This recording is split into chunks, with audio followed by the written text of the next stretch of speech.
আরও দাও স্বাধীনতা। বাবাকে কুপিয়ে হত্যা করা মেয়েটা প্রথম থেকে একটু উশৃঙ্খলভাবে চলাফেরা করত। বাবা প্রথমে কিছুটা বাধা দিতেন, কিন্তু মেয়ে মানতে চাইত না।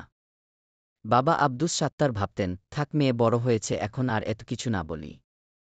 এর কিছুদিন পরই বাবা খেয়াল করেন তার মেয়ে তার আরও 2 বান্ধবীকে তাদের সাভারের ফ্ল্যাট বাসায় সাবলেট থাকার জন্য নিয়ে আসে।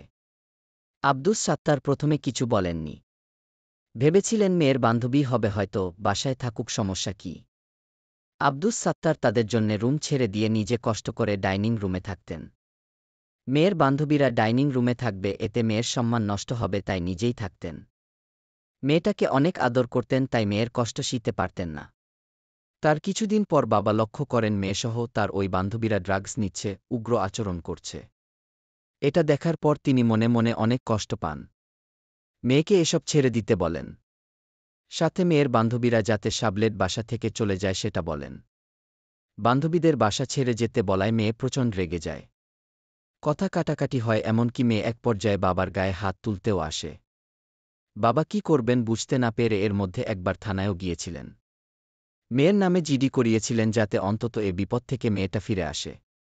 কিন্তু মেয়ের কোনো উন্নতি ঘটে না। দিন দিন আরও উগ্রতা বাড়তে থাকে। বাবা আব্দুস সাত্তারও সীমাহীন কষ্ট নিয়েই ডাইনিং রুমে থেকে দিন পার করতে থাকেন। এভাবেই আরও কিছু দিন কেটে যায়।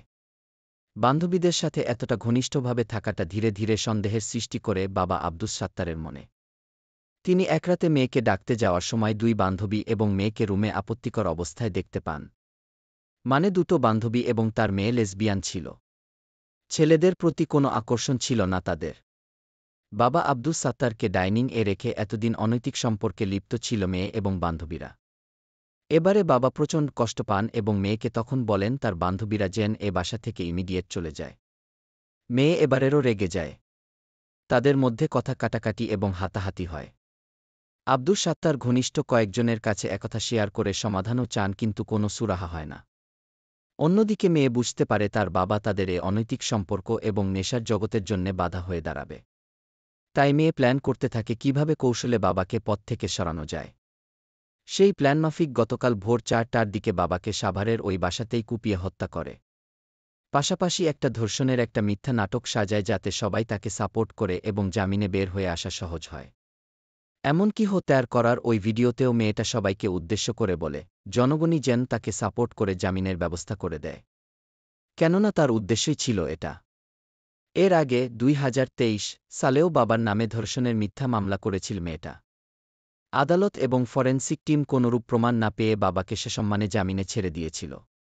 বাবা আব্দুস সাত্তার চাইতেন তার মেয়েটা একটু শালীনতার সাথে চলুক, এ ধরনের অনৈতিক সম্পর্ক থেকে বেরিয়ে আসুক। কিন্তু এটাই কাল হল বাবা আব্দুস সাত্তারের।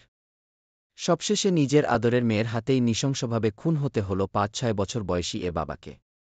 তথ্য সংগ্রহ এবং লেখা নিউজ, যেখানে অন্যায় সেখানেই প্রতিবাদ।